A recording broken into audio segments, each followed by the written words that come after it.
Sophie Binet, je suis CPE en lycée professionnel en Seine-Saint-Denis et je suis responsable pour la Confédération, donc pour la CGT de l'égalité femmes-hommes. Et je suis également secrétaire générale adjointe de la CGT des ingénieurs, cadres et techniciens.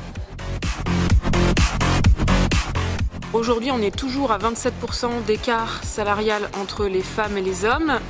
Et ce qui est très inquiétant, c'est que ces inégalités persistent, voire même s'accroissent avec la crise.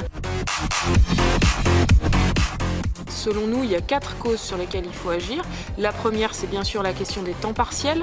80% des salariés à temps partiel sont des femmes qui, pour l'essentiel, subissent ce temps partiel, soit parce qu'elles souhaiteraient pouvoir passer à temps plein et que ça leur est refusé. L'ensemble de la rémunération, parce que ce qu'on constate, c'est que les inégalités entre les femmes et les hommes, elles sont essentiellement sur la part variable de la rémunération, les primes, les heures supplémentaires, etc. Troisième levier qu'il faut prendre en compte, c'est la question des carrières. Parce que nous, à la CGT, on est moderne, on dit qu'il ne faut pas juste faire une photo des inégalités salariales, mais il faut faire un film et regarder tout au long de la carrière comment ça se passe. Et ce qu'on constate, c'est que ces inégalités, elles existent dès le début. Chez les jeunes salariés, il y a tout de suite un écart salarial qui existe, mais que plus la carrière progresse, plus ces inégalités se creusent, du fait du moindre accès à la formation professionnelle des femmes, du fait de leur moindre accès aux promotions. Donc il faut pouvoir mesurer ces inégalités et y remédier. La loi impose et explique qu'à travail de valeur égale, il faut un salaire égal.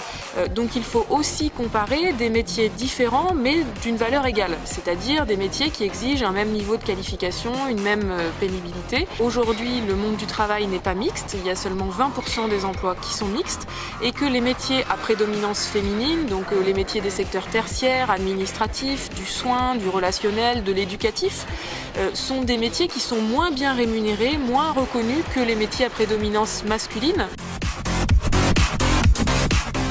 Le patronat et le MEDEF en particulier considèrent que l'égalité femmes-hommes, ça n'est pas leur sujet, ça n'est pas leur responsabilité. Ce qu'ils expliquent, c'est que les inégalités qu'il y a entre les femmes et les hommes sont liées à des faits de société, au fait qu'à 80%, c'est toujours les femmes qui s'occupent des tâches ménagères, aux stéréotypes, à ce qui se passe à l'école, etc.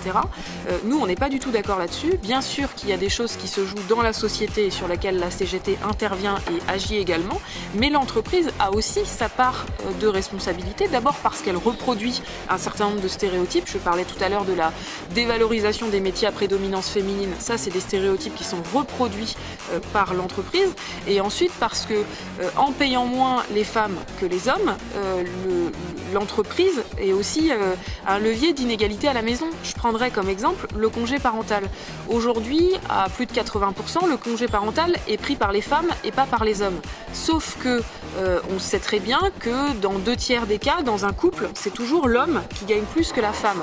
Donc comment, dans cette situation-là, demander à ce que ça soit l'homme qui prenne le congé parental alors que c'est lui qui assure l'essentiel des rentrées financières dans le foyer ?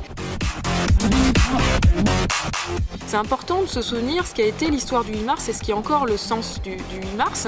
Le 8 mars a été créé par le mouvement syndical et par les féministes justement pour affirmer la nécessité pour l'émancipation des femmes de passer par le droit au travail. Et c'est en cela que la CGT, elle tient particulièrement au 8 mars. C'est pour dire que l'émancipation des femmes, elle passe par un égal accès au travail et par une égalité au travail. Et donc c'est pour ça que chaque année, la CGT tient à faire du 8 mars un moment important. Mais surtout, ce que souhaite la CGT, c'est que le 8 mars, ça soit tous les jours pour les femmes.